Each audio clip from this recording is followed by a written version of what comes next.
신명기 8장 11절에서 20절 말씀.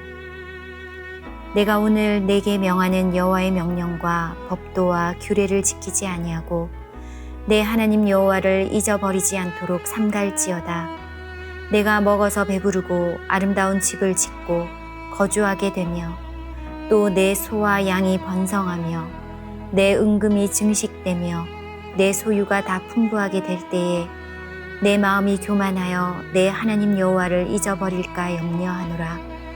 여호와는 너를 애굽 땅 종되었던 집에서 이끌어내시고 너를 인도하여 그 광대하고 위험한 광야 곧 불뱀과 정갈이 있고 물이 없는 간조한 땅을 지나게 하셨으며 또 너를 위하여 단단한 반석에서 물을 내셨으며 내 조상들도 알지 못하던 만나를 광야에서 내게 먹이셨나니 이는 다 너를 낮추시며 너를 시험하사 마침내 내게 복을 주려 하심이었느니라. 그러나 내가 마음에 이르기를 내 능력과 내 손의 힘으로 내가 이 재물을 얻었다 말할 것이라. 내 하나님 여호와를 기억하라. 그가 내게 재물 얻을 능력을 주셨음이라. 이같이 하심은 내 조상들에게 맹세하신 언약을 오늘과 같이 이루려 하심이니라. 내가 만일 내 하나님 여호와를 잊어버리고 다른 신들을 따라 그들을 섬기며 그들에게 절하면 내가 너희에게 증거하노니 너희가 반드시 멸망할 것이라. 여호와께서 너희 앞에서 멸망시키신 민족들 같이 너희도 멸망하리니 이는 너희가 너희의 하나님 여호와의 소리를 청종하지 아니함이니라. 아멘. 오늘은 교회 절기 가운데 추수감사주일로 하나님 앞에 감사로 영광을 돌리는 날입니다. 감사, 저희들이 어느 때는 하지 않겠습니까마는, 그러나 오늘 우리 믿는 이들이 이 감사를 잊어버릴 때가 참 많습니다. 그래서 교회 다니는 이들 가운데 원불교인들이 많아요. 원불교인들, 바로 원망하고 불평하는 이들, 그걸 원불교인이라고 그러거든요. 우리 우이동교회는 그런 원불교인들이 없어야 되는데 항상 불평하고 원망하는 이들이 있다 이 말이에요. 그래서 우리 원불교인들은요, 오늘 우리는 감사로 회복해야 되고 감사가 체질화가 되어야 되는 것입니다. 그래서 감사는 마치 이 공을 벽에다가 던지는 것과 같아요. 공을 던지게 되면은 이 벽에 공이 맞고 다시 공이 자기에게로 돌아오잖아요. 감사를 던지게 되면은 그 감사가 자기에게 돌아와요. 그러나 불평을 던지잖아요. 그 불평이 돌아와요. 원망을 던지잖아요. 그럼 원망이 그 벽에 맞고 다시 돌아오게 되는 것입니다. 그렇기 때문에 오늘 우리 믿는 사람들에게 있어서는 항상 이 감사가 회복이 돼야 되고 감사가 체질화가 될 수 있어야 되는 거예요. 오늘날 우리가 결코 잊어서는 안 되는 것은 지난날 베풀어 주신 하나님의 한량없는 은혜입니다. 그래서 시편 기자는 이렇게 고백을 하죠. 내가 산을 향하여 눈을 들리라.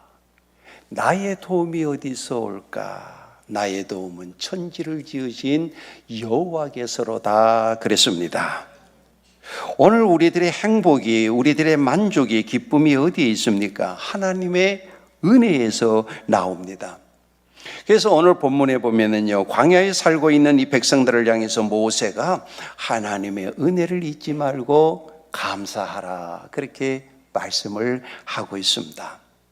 하나님께서는 오늘 이 인생의 광야길을 걸어가는 우리들에게 어떻게 하면 그럼 하나님의 은혜를 잊지 아니하고 원불교인이 아닌 매사에 항상 감사하며 살아갈 수 있을까요? 감사해야만이 오늘 우리가 하나님의 축복을 받고 하나님 은혜 가운데 거한다라고 한다면 어떻게 하면 우리가 하나님 앞에 감사의 삶을 살 수 있을까?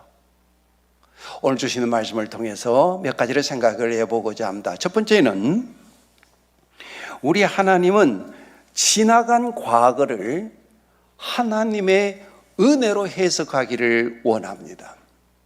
하나님의 은혜로 지난 과거를 우리가 해석을 하게 되면 감사가 나와요. 오늘 말씀은 이제 모세가 돌아가시기 전에 앞으로 가나안 땅에 들어갈 이스라엘 백성들에게 유언적으로 설교한 내용입니다. 자기는 하나님이 그 축복해 주는 가나안 땅에 못 들어가요. 하지만은 그 가나안 땅에 들어갈 이스라엘 백성들을 향해서 축복해 주면서 마지막 어떻게 보면 유언과도 같은 마지막 설교의 내용이 바로 오늘 본문인데 1절에서부터 6절까지 말씀을 쭉 앞을 보면은요 40년 광야 생활을 저희들이 회고를 하고 이제 풍요로운 가나안 땅을 설명하면서 그 땅에 들어갔으면은 감사하라. 너희들이 변함없는 하나님의 은혜와 축복을 받으며 살아가기를 원한다라고 한다면 그 가나안 땅에 들어가서 감사하면서 살아라. 그렇게 지금 권면을 하고 있습니다. 이 말씀을 전하게 되면은 여러분들 가운데 이렇게 반문하실 분도 계실 줄 압니다. 목사님, 오늘 성경 어디 봐도 감사라고 하는 말 없는데 뭐 감사 이렇게 반문하실 분들도 계실 줄 압니다만은 그러나 오늘 우리들이 읽은 개역 개정판에 보면은요 어디에 봐도 오늘 본문에 감사라고 하는 단어가 나오지 않습니다. 자, 10절의 말씀은요, 바로 이 감사라는 말씀이 여기 나오는데요. 자, 여기 10절 우리 한번 같이 읽어볼까요? 시작. 내가 먹어서 배부르고 내 하나님 여호와께서 옥토를 내게 주셨으므로 말미암아 그를 찬송하리라. 아멘. 올려보니까 찬송이라는 단어가 나오지요. 이 바라크라고 하는 이 원어의 그 뜻은요, 감사. 감사라는 뜻이거든요. 그래서 유대인들이 식사를 할 때 식사 전후에 하나님 앞에 항상 감사 기도하잖아요. 오늘 본절에서 그 영향을 받았다라고 신학자들은 하나같이 얘기를 합니다. 오늘 우리들도 식사할 때 여러분들 아침 식사할 때 하나님 감사합니다. 식기도 하고 여러분들이 식사를 했을 거예요. 바로 오늘 본절 10절에 기인하여 유대인들이 식사하기 전에 식사 후에 기도할 때에 감사 기도가 여기에서 나왔음을 오늘 우리들도 식기도할 때에 바로 오늘 이 본절에서 기인하여 감사 기도를 하고 있습니다. 그래서 여러분 현대인 성경으로 보세요. 우리가 지금 개역 개정판으로 보는데 그러면 쉽게 이해하기 위해서 현대인 성경을 보게 되면 자 한번 보세요. 비교 한번 해보세요. 여러분은 먹을 것이 풍부할 때에 여러분의 하나님 여호와께서 주신 기름진 땅에 대하여 그분에게 뭐 하라고요? 감사. 앞에는 보니까 우리는 찬송이라는 그 단어, 이게 바라크라고 하는 그 단어에 바로 이 감사가 다 포함이 되어 있다는 말씀입니다. 그 감사는요, 여러분 주어진 조건을 따지면 안 돼요. 주어진 조건이 아니라 이 주어진 것을 만들어내는 하나의 해석이에요.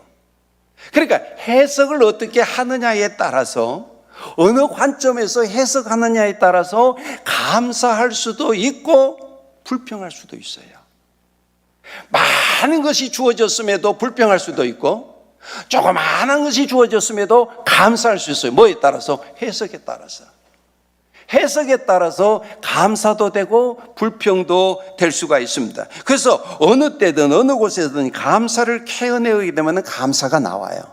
그러나 불평을 캐내게 되면 불평이 나오는 것입니다. 그래서 오늘 성경에 보면 어떤 하나님을 잊지 말고 기억하라고 그러십니까? 자, 12절에서부터 14절까지 이해를 돕기 위해서 우리 현대인 성경을 한번 보십시다.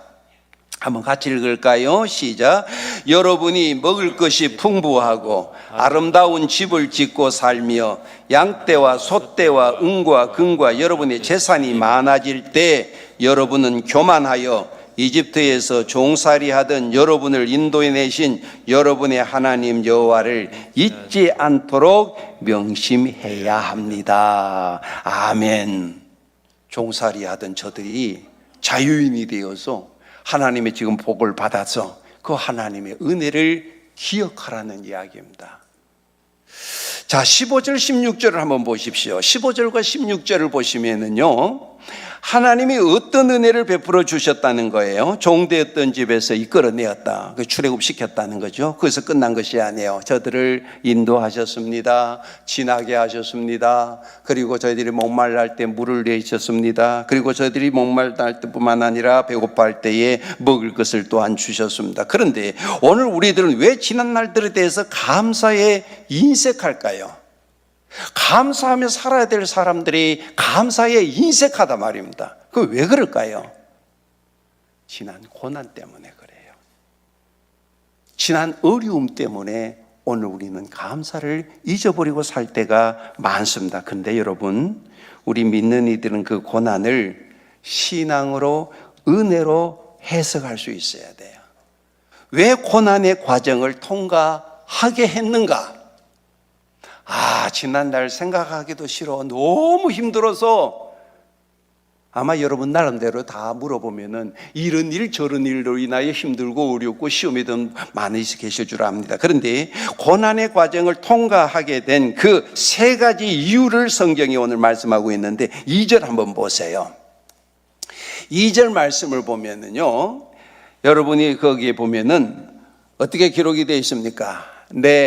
하나님 여호와께서 결국에는 40년 동안에 내가 광야길을 걷게 하는 것을 기억하라는 거예요. 고생덩어리지 뭐. 종살이 할 때보다 못했단 말이에요. 그런데 기억하라. 뭐를 기억하는 거예요? 그 고생한 것을 기억하라. 왜 했느냐? 너를 낮추기 위해서, 겸허하도록 하기 위해서. 여러분, 겸손은요 모든 미덕의 바구니입니다. 그래서 어떤 분이 쓴 수필을 보니까 하나님 앞에 감사하는 제목들을 쭉 하는데 제 눈을 다시 그쪽에 고정시키게 하는 것이 제 기도를 들어주시지 아니하심에 감사합니다. 그래 놨더라고요. 기도를 들어주셔야 감사하지. 기도 안 들어준 데 대해서 감사. 그러면서 그 밑에 이제 줄을 달았는데 내가 원하는 대로 기도한 대로 다 이루어졌으면 내가 아마 하나님 위에 있을 거다. 그래서 그 고난을 통해서 내 자신을 돌아보게 되고 다시 또 하나님께로 나아가는 그 믿음의 삶을 살아갈 수 있도록 하나님께 감사한다. 이 겸손의 훈련을 시키기 위해서 바로 이 고난의 과정이 오늘 우리들에게 있었다. 그래서 3절에도 보니까 낮추시며, 그 다음에 16절 저 뒤에 가도 보니까 또 낮추시며 계속해서 나옵니다. 그래서 성경에 보면은 낮추는 주님의 그 모습이 나오는 걸 보게 되는데, 여러분, 물이라고 하는 것은 저 위에서부터 흘러내서 낮은 곳으로 흘러나오잖아요. 오늘 우리가 하나님의 은혜, 하나님의 축복을 받는 길은 바로 이렇게 낮아지는, 겸허함이 있는 곳에 하나님의 은혜와 축복이 흘러 들어온다는 거예요. 그게 낮아지는 이 이유, 겸손의 훈련을 시키기 위해서. 둘째는 믿음과 순종의 삶을 바로 훈련시키기 위해서. 자, 2절 말씀을 다시 한번 보면은요. 자, 2절 말씀을 보면은 하나님이 하시는 말씀을 순종하는지 순종하지 않는지를 알게 하려 함이라. 순종의 훈련을 시키는 겁니다. 여러분, 오늘 우리들이요, 인생은 떡으로만 사는 것이 아니라 하나님의 말씀으로 산다는 이 사실을 피부에 와 닿도록 경험하기 위해서 우리는 하나님의 말씀을 듣고 그 하나님의 말씀에 순종할 줄 아는 이런 훈련이 오늘 우리에게 필요하다. 그 다음에 오늘 우리들이 고난당하는 이유 세 번째는 16절이 또 그 기록을 하고 있는데, 마침내는 뭐 하기 위해서? 복을 주시기 위해서. 어떤 자에게? 낮추는 자에게, 낮아지는 자에게, 겸허한 자에게 하나님의 예비하신 복이 우리들에게 굴러온다는 거예요. 높으면은요 위에서 흘러오지 않습니다. 낮아지게 될 때 높은 곳에서 아래로 굴러오듯이 바로 오늘 우리는 하나님 앞에 겸허하게 될 때에 낮추고 겸손한 자에게 마침내는 복을 주시기 위함이라. 그래, 은혜로 감사하는 삶을 사는 사람들은 어떤 일이든 여러분 플러스로 해석을 할 수 있어야 돼요. 플러스로. 아까 이야기했습니다. 내가 생각하는 대로, 내가 바라는 대로, 내가 기도하는 대로 다 이루어졌으면은 교만해져 가지고 하나님 위에 올라가 있을 거예요. 그러나 내가 기도하는 대로 이루어지지 아니하며 감사합니다. 그러므로 인해서 하나님을 더 의지하게 되고 내 자신을 다시 한번 돌아보게 되면서 하나님 앞에 바로 살 수 있는, 바로 설 수 있는 그런 모습으로 이끌어주신 하나님 감사합니다. 억지 같지만 여러분, 그게 진리예요.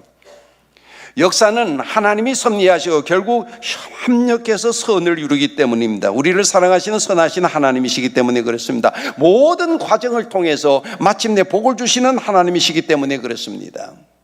야곱 보세요. 요셉 보세요. 모세 보세요. 다윗 보세요. 역대 신앙의 인물들을 여러분들이 한번 보세요. 얼마나 고난의 세월을 여러분들이 보내었는가. 그러나 하나님은 그런 과정을 통해서 하나님의 사람으로 훈련을 시켰습니다. 성도 여러분, 여러분들은 지나온 과거를 원망하거나 불평하지 마시기를 바랍니다. 어떤 경험을 여러분들이 했든 어떤 해석을 하느냐, 어떻게 해석을 하느냐에 따라서 기억은 새롭게 해석이 되고 하나님의 은혜로 해석이 되면은 모든 과거는 감사의 조건이 될 수가 있다는 이야기입니다. 그래서 하나님께서는 우리들의 지난 과거를 하나님의 은혜로 해석하기를 원합니다. 거기에 감사가 있습니다.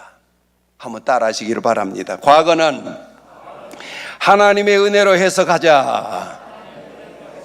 과거는 하나님의 은혜로 해석을 할 때 우리는 감사의 삶을 살아갈 수 있습니다. 다음에 두 번째, 그러면 과거는 그렇다. 그러면 현재는 하나님의 은혜로 받아들이게 될 때 감사함이 있습니다. 하나님의 은혜로 받아들이는 자에게 감사가 있어요.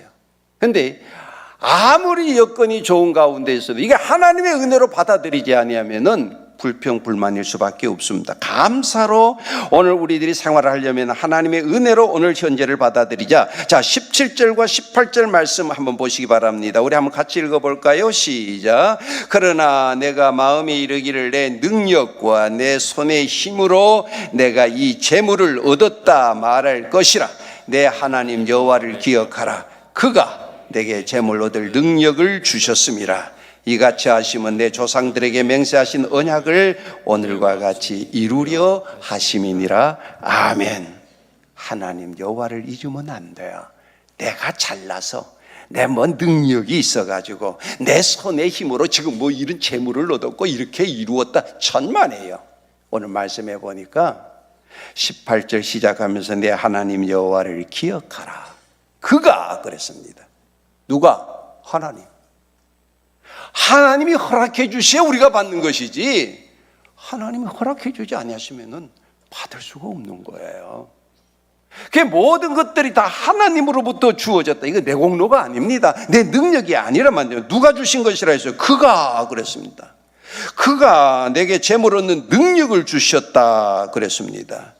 조상들에게 약속을 이루기 위하신 분, 바로 하나님, 신실하신 분, 약속하셨거든요. 약속하신 그 하나님은 신실하신 분으로서 반드시 그 약속을 이루시는 분이에요. 그러므로 오늘 우리들은 하나님께 속한 영광을 인간 자신의 공로로 돌리는 것은요, 그건 도둑질하는 것과 같습니다.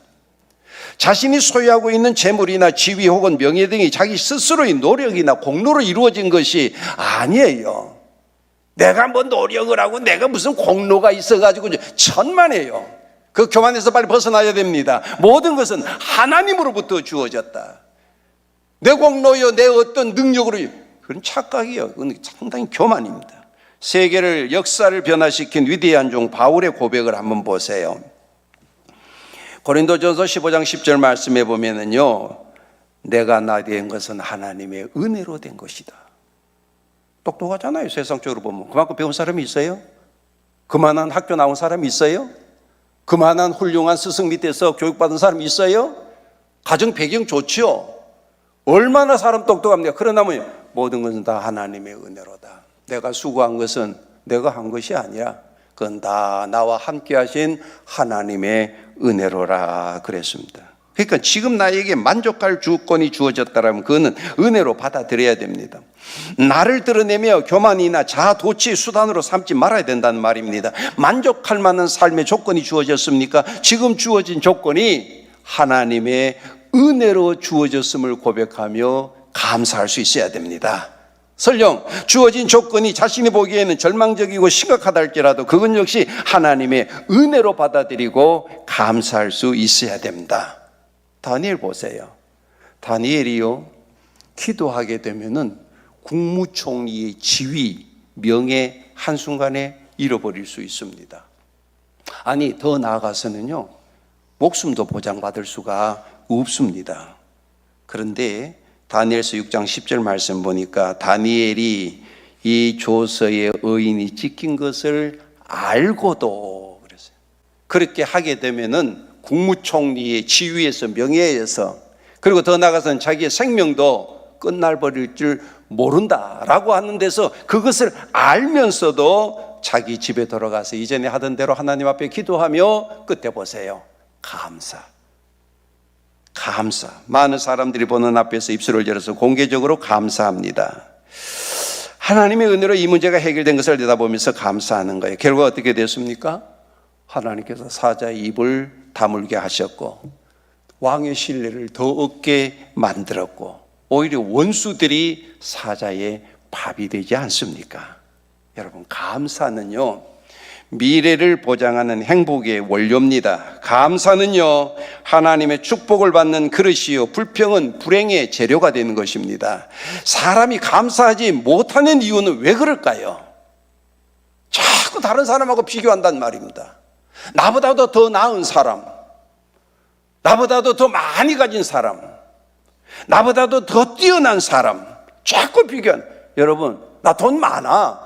근데 나보다 돈 더 많은 사람들이 세상에 얼마나 많은지 몰라. 나 굉장히 예쁘거든. 나 잘나서. 근데 세상에 나가면 나보다 잘난 사람들 얼마나 많은지 몰라. 오늘 우리들이 보면은요, 나 많은 사람이 있어 나와보라 그래. 여러분, 자꾸 비교한단 말이에요. 난 저 사람보다도 배운 것도 부족하고 가진 것도 없고 나는 저 사람보다도 못하고 다 못하고 자꾸 비교하니까 그래요. 여러분, 제가 늘 말씀드리죠. 우리 믿는 사람 비교의식으로 살지 말자고. 비교의식으로 살면 그 사람 불행합니다. 죽을 때까지 불행해요. 왜? 나보다 더 잘난 사람들 많고 더 많이 배운 사람 많고 뭐 똑똑한 사람 많고 많이 가진 사람 많은데 뭐. 그래서 창조의식으로 살아야 됩니다라는 말씀을 누누이 하잖아요. 하나님 앞에서 현재 나. 이 창조의식으로 살아야 되지 비교의식으로 살게 되면은요, 죽을 때까지 인생은 불행합니다. 아무리 어렵고 힘들어도요, 자신보다 조금만 낮은 것을 여러분들이 생각하고 보면은요, 쉽게 감사할 수 있습니다. 아, 요즘 뭐 전기를 우리도 얼마나 곳곳마다 전기로 어떤 집에 가니까 그냥 식사한 다음에 그릇도 부시는 거 전부 다 어떻게 해요? 그릇 전기로 해가지고 전부 다 이렇게 전기가 안 들어간대. 근데 저희들이 어렸을 때만 하더라도 호롱불 있잖아요. 밑에 책 보다 보면 코밑이 새카매져가지고 보는 그때가 있었거든요. 그런 때가 있었단 말이에요. 젊은 분들은 지금 무슨 소리 하는지 몰라. 근데 지금 우리가 전기를 쓰고 얼마나 편리하게 쓰고 있습니까? 그런데요, 여러분, 전기 쓸 때마다요, 전기 혜택을 입지 못하고 살아가는 이 지구촌에 20억 인구가 있습니다. 감사할 이유가 있지 않습니까? 여러분, 수돗물에 여러분들이 세수를 하고 여러분들이 지금 그럽니다. 수돗물을 여러분들이 먹기도 하고 그거 가지고 여러분들이 밥도 짓고 그렇게 하는데 아직도 이 지구촌에는요, 마실 물이 제대로 없어 흙탕물을 통해서 그 식수를 공급한 사람 10억입니다. 감사할 이유가 있지 않겠습니까? 하루에 한 끼라도 따뜻한 음식을 먹을 수 있다면은 이 지구촌에는 8억 명의 사람들이 영양실조에 걸려서 있는 것을 생각할 때 우리는 감사하지 않을 수가 없겠지요. 우리들의 삶 속에서 제가 아프리카 갔다 온 다음에 하루에 3끼 먹는 게 사치다 이런 생각이 들더라고요. 여러분, 우리들이 지금 몸이 건강하니까 오늘 일이 나오셔가지고 우리가 하나님 앞에 예배 드리는데요, 나오고 싶어도 여러분이 몸이 아프면 못 나오잖아요. 그 여러분들이 보니까 지금 산소 호흡기 낀 분이 아무도 없네. 지금 병상에서 산소 호흡기 끼는 분이 하루에 90만 원씩 듭니다. 평균 이거 갖다 입에 딱 갖다 대면은 하루에 90만. 여러분들이 지금 여기다 댄 분 아무도 없다고요. 숨 쉬는데 여러분 자연스럽게 숨 쉬고 마음껏 걸어서 여러분들이 예배드리러 나오고 감사. 몸이 건강하다면은 이번 주를 넘기지 못할 100만 명의 환자들이 있다는 걸 생각할 때 우리는 감사. 냉장고 열었을 때에 먹을 것이 있다. 감사. 여러분들의 몸에 옷을 거칠 수 있다. 감사. 잠잘 수 있는 집이 있다. 집 없는 사람 75%가 있는데 집이 있어가지고 어떻게 해요? 여러분들이 비바람을 피하고 거기에서 편하게 잘 수 있다. 감사. 오늘 우리들이 자꾸 비교를 하게 되면 감사 없습니다. 우리들에게 주어진 현재의 상황을 하나님 앞에서 우리들이 평가를 해야 되지, 거기서 진단을 하지를 못하고 자꾸 저 사람들, 우리보다 더 잘 사는 나라 많습니다. 우리보다 더 나은 사람들만 자꾸 비교를 한단 말이에요. 나는 그렇게 못하니까 어떻게 해요? 불평이 나온단 말이에요. 중요한 것은 뭐냐면 하나님 앞에서 나란 말입니다. 요즘 참 감사에 인색합니다. 불감증에 걸려 있어요. 감사 결핍증에. 이 바로 이렇게 걸린 시대에 오늘 우리들이 살아가고 있습니다. 그래서 미국의 저쪽에 중동부의 그 노스웨스턴에서 아주 자랑스러운 동문들이 있다고 그래요. 그 동문 가운데 한 명이 스펜스라고 하는 이 동문이 있는데요. 그분이 어느 해 아주 저 폭풍우가 몰아치는 어느 날 밤에 그 미시간호 있잖아요. 미시간호는 5개 주가 이렇게 크기가 우리나라 남한의 한 절반 정도 됩니다. 호수인데 굉장히 넓죠. 근데 거기서 그 유람선이 전복이 돼가지고 287명이 사망을 했습니다. 그때에 이 스펜스라고 하는 청년이 있었는데, 이 스펜스라고 하는 분이 그때 수영 선수예요. 수영 선수니까 이 무태에서 그 배까지가 800m 정도 된다 그래요. 그러니까 헤엄을 잘 치니까 수영을 해서 그 물에 빠진 사람을 한 명씩 데려오는 거예요. 또 들어가는 거예요. 또 데려가요.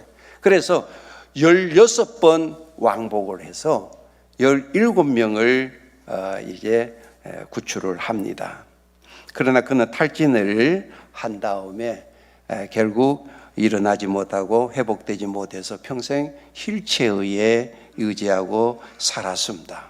국민적 영웅으로 칭송을 받던 그가 이제 80살이 되었을 때에 신문 기자가 찾아와서 그를 인터뷰를 했습니다.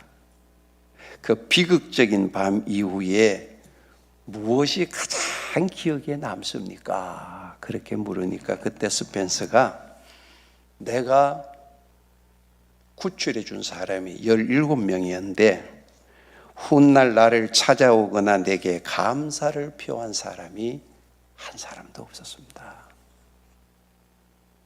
자기가 죽을 힘을 다해 가가지고 물에 허우적거리 헤엄 못 치는 그 사람을 구출해서 살려놓았는데 17명을 살리고 자기는 참 휠체어를 타고 병원 신세를 평생 지고 있는데 나를 살려줘서 감사합니다. 훗날 자기에게 찾아와서 감사를 표한 사람이 한 사람도 없더라는 거예요. 주어진 조건들을 너무 당연한 권리인 양 너무 당연시 생각하는 경향이 있습니다. 여러분, 오늘날까지 살아온 우리들이 내가 잘나서, 내가 능력이 있어서, 내가 뭐가 있기 때문에, 아니에요 여러분. 그런 교만에서, 착각에서 오늘 우리는 벗어나야 돼요. 그가 그랬어요. 그가, 하나님이. 그래서 오늘 우리들이 현재를 자꾸 다른 나라, 다른 사람에 비교를 하지 마세요. 그러면 나는 뭐냐, 저 사람보다 못한데 뭐. 난 저 사람보다도 모든 것이 좀 부족한데, 그런 불평밖에 없는 거예요. 왜 자꾸 비교합니까? 왜 그런 인생을 불행하게 살아갑니까? 그리고 우리들에게 주어진 모든 조건이 당연한 권리인 양 그것을 당연시 여긴단 말이에요. 감사합니다. 그런 유머가 있죠. 남편을 잃은 어떤 아줌마가요, 아이 셋을 데리고 거리에서 호떡 장사를 하고 있었대요. 마침 마음씨 좋은 한 신사가 그분을 돕기 위해서 호떡값 1,000원을 매일 놓고 갑니다. 다음 날도 1,000원짜리 지폐 한 장 놓고 호떡은 가져가를 안 해요. 그러니까 어제도 그러고 오늘도 그러고 내일도 그러고 1년 동안 계속 이 신사가 와가지고 그 호떡 장사하는 그 아줌마예요. 거기다가 1,000원짜리 놓고 그냥 가는 거예요. 그러던 어느 날 1,000원을 놓고 가는 이 신사를 아줌마가 부르더래요. 그 아줌마가 부르니까 이 신사가 그 왜 그러냐고. 그 아줌마가 뭔가 말을 할 듯 말 듯 망설이다가 말을 하더래요. 저 호떡값 올랐는데요. 성경은 말씀합니다. 범사에 감사하라. 이것이 그리스도 예수 안에서 너희를 향하신 하나님의 뜻이니라. 하나님의 뜻은 우리들이 범사, 잘 될 때, 내가 마음먹은 대로 뭐가 이루어졌을 때 그게 아니고 범사, 이 범사에는 잘 될 때뿐만 아니라 잘 되지 아니할 때에도 감사, 이것이 하나님의 뜻이니라 그랬습니다. 그래서 현재를 여러분들이 해석을 할 때 어떻게 해석해요? 과거는 하나님의 은혜였음을 오늘 우리들이 해석을 해야 된다 그랬죠. 그 현재는 하나님의 은혜로 받아들일 수 있어야 돼요. 하나님의 은혜로 받아들이게 되면 감사해요. 하나님의 은혜 아니면 어떻게 돼요? 불평이에요. 원망이에요. 오늘 성경에 보니까 그가 그랬습니다. 하나님이 내 능력이나 내 어떤 힘으로 이루어진 것이 아니라 다 하나님의 은혜로다. 그래서 지난 과거를 하나님의 은혜로 해석할 때 감사가 있습니다. 두 번째에는 현재는 하나님의 은혜로 받아들일 때 감사가 있습니다. 마지막으로는 하나님은 미래를 하나님의 은혜로 주실 것을 기대하며 감사하라고 말씀합니다. 미래에 대한 기대가 없는 사람은 감사하지 못합니다. 자, 오늘 말씀 10절 우리 한번 다 같이 읽어보겠습니다. 10절 다시 읽습니다. 시작. 내가 먹어서 배부르고 내 하나님 여호와께서 옥토를 내게 주셨으므로 말미암아 그를 찬송하리라. 아멘. 여기 말씀 가운데 보면 배부르고 옥토를 내게 주셨음에 여러분 받았어요? 아니요, 아직 안 받았어요. 너희들이 들어가걸랑 했거든요. 그래서 너희 들어가걸랑 하면 지금 아직 가나안 땅에 들어가지를 않았습니다. 그래서 너희들이 가나안 땅에 들어가걸랑 하는 것은 뭐예요? 미래란 말입니다. 그 가나안 땅에 들어가걸랑 그 다음에 뭐예요? 감사하라. 아직 받지를 않았단 말입니다. 그 7절 보세요. 하나님께서 미래에 어떻게 하신다 그랬습니까? 너를 아름다운 땅에 이르게 하시겠다. 네 앞에는 미래의 땅이 있다는 겁니다. 그러므로 여러분 지금 힘들고 지쳐 있다고 낙심하거나 원망하지 마시기를 바랍니다. 우리들에게는 바로 내일의 기대의 땅이 있습니다. 자녀들에 대해서 기대를 가물고 여러분들이 감사하시기 바랍니다. 남편에 대해서, 아내에 대해서, 사업에 대해서, 내 장래에 대해서 기대하시고 감사하시기를 바랍니다. 그것은 어떤 땅입니까? 풍부한 물이 있다 그랬습니다. 지금 물이 없잖아요. 광야잖아요. 사막이잖아요. 지금은 물이 없어요. 근데 그때에는 8절 보세요. 밀과 보리와 포도와 무화과와 석류와 감람나무와 꿀이 있다. 9절 보세요. 내가 먹을 것이 모자람이 없고 내게 아무 부족함이 없는 땅이 있다. 그래서 우리들에게도 참 만족함을 누릴 수 있는 그때가 있습니다. 그 세계를 믿음으로 바라보고 기대하시며 감사할 수 있어야 됩니다. 여러분, 감사는 축복의 통로입니다. 감사는 행복의 씨앗입니다. 행복하기를 원하십니까? 주어진 여러분들의 삶 속에서 감사를 한번 심어 보십시오. 그러면은 행복을 열매가 맺혀지게 될 겁니다. 감사하면 감사 열매가 맺힙니다. 감사하는 만큼 미래는 행복해집니다. 지금이 아무리 어렵고 힘들 때에도요, 미래를 보면서 입술로 감사를 여러분 표시해 보시기를 바랍니다. 복음서에는 예수님께서 감사한 사건이 5번 기록이 되어 있는데 보면은 예수님께서 원하는 대로 이루어지고 예수님께서 막 영광을 받으시고 이럴 때 그런 단 하나도 없어요. 성경이 쭉 읽어보면은 모든 것이 다 잘 될 때가 아니에요. 최악의 순간이에요. 절망적인 순간이에요. 뜻대로 되지 아니하는 사건이 있을 때 감사하는 모습을 보게 됩니다. 첫 번째 보면은요, 회개하지 아니하는 말 고라신과 벳세다 가버나움을 보시면서 우리 주님이 감사합니다. 두 번째, 굶주린 백성들 5,000명이나 됐는데 먹을 것은 아이 도시락밖에 없어. 그런데 아이 도시락 가지고 하나님 앞에 감사합니다. 4,000명을 먹여야 되는데 떡 7개, 보리떡 7개, 물고기 2마리, 보리떡 5개, 2개밖에 없는 이런 상황에서 물고기 7마리, 보리떡 2개밖에 없을 때도 감사하는 모습을 봅니다. 네 번째는 뭐냐? 나사로가 죽었을 때에도 어떻게 죽었잖아요. 지금 냄새 난다 그러잖아요. 썩었다고 냄새 난다 그러고 울고 불고 난리인데 어떻게 해요? 주님께서는 감사합니다. 그래서 감사가 나와요. 5번째는 죽음을 앞두고 최후의 만찬을 할 때 감사합니다. 뜻대로 되지 않을 때, 절망적일 때에, 죽음을 맞이하는 순간에, 그러나 감사하니까 어떻게 돼요? 저희들이 배불리 먹고도 12바구니에 전부 다 차고 넘쳤다. 죽은 나사로가 다시 살아남으로 인해서 고통이 끝이 나고 조롱하는 유대인들이, 많은 사람들이 예수를 믿고 원망하던 마리아가 부활을 목격하고 부활의 소망을 가지게 되고, 절망하는 마르다가 변화됩니다. 이렇게 감사하는 자가 더 받아 누리는 것입니다. 그래서 성경은 시편 50편 23절에 감사로 제사를 드리는 자가 나를 영화롭게 하나니 그랬습니다. 감사에는 놀라운 힘이 있습니다. 여러분, 감사는 인생을 성공으로 이끄는 에너지입니다. 여러분, 감사는 보증수표와도 같습니다. 그래서 어떤 분이 이야기했듯이 인생을 고통스럽게 만드는 것은 3가지가 있다 그랬습니다. 이 3가지가 과거, 현재, 이 미래를 오늘 우리들이 받아들이는데, 과거는 이 3가지가 세 강도에게 다 도둑 맞아서 그렇다. 여러분, 내 호주머니에 돈 여러분 도둑 맞지 않는 것만 신경 쓰지 마시고요, 내 심령에 마귀가 와서 이 도둑질해 가는 거 여러분 빼앗기면 안 돼요. 와가지고 오늘 과거를 어떻게 하냐면 후회하게 만든다는 거죠. 도둑질해 가지고 평화를 깨버리는 거예요. 감사를 깨버리는 거예요. 그래서 과거를 후회하게 만들고 현재를 비교하게 만드는 거예요.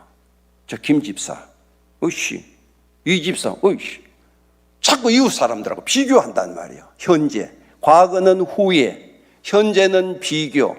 미래 살아봤어? 미래 안 살아봤는데 뭐냐면 걱정하고 염려한단 말이에요.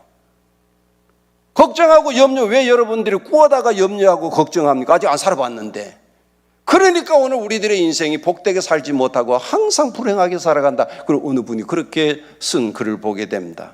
여러분, 오늘 말씀을 정리합니다. 우리 믿음의 성도들은 과거를 여러분들이 해석을 어떻게 해야 되느냐면은, 하나님이 여기까지 우리를 도우셨다. 에벤에셀이라고 하는 단어를 여러분들이 꼭 기억을 하셔야 돼. 그리고 현재를 여러분들이 하나님이 우리와 함께 계신다. 현재 임마누엘. 이 임마누엘, 하나님을 찬양할 수 있어야 돼. 임마누엘 여러분들이 신앙을 돼. 미래는요, 근심 걱정 사로잡히지 마시고 하나님께서 다 예비하신다. 여호와 이레. 3단어를 여러분들이 꼭 마음판에 새겨야 돼. 이거 잊어버리면 불행합니다. 과거는 지금까지 하나님이 도우셨다. 에베네셀. 지금도 나와 함께 하시는 하나님이 임마누엘.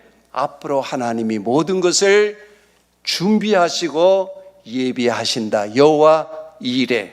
요 3단어를 항상 내 마음에 품고 도둑 맞지 않고, 강도에게 도둑 맞지 않고 지키며 살아가게 될 때 오늘 우리는 행복하게 살아갈 수 있습니다. 그러므로 하나님 앞에 있는 모든 사람들은 과거도 현재도 미래도 우리 주님 앞에 모두 다 꽃봉우리예요.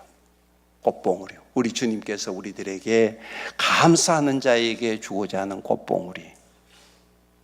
무엇이 잘 됐을 때, 무엇이 이루어졌을 때만 우리들에게 주어지는 꽃봉우리가 아니라 과거도 현재도 미래도 해석을 어떻게 하느냐에 따라서 우리들의 인생의 삶의 질이 전혀 다릅니다.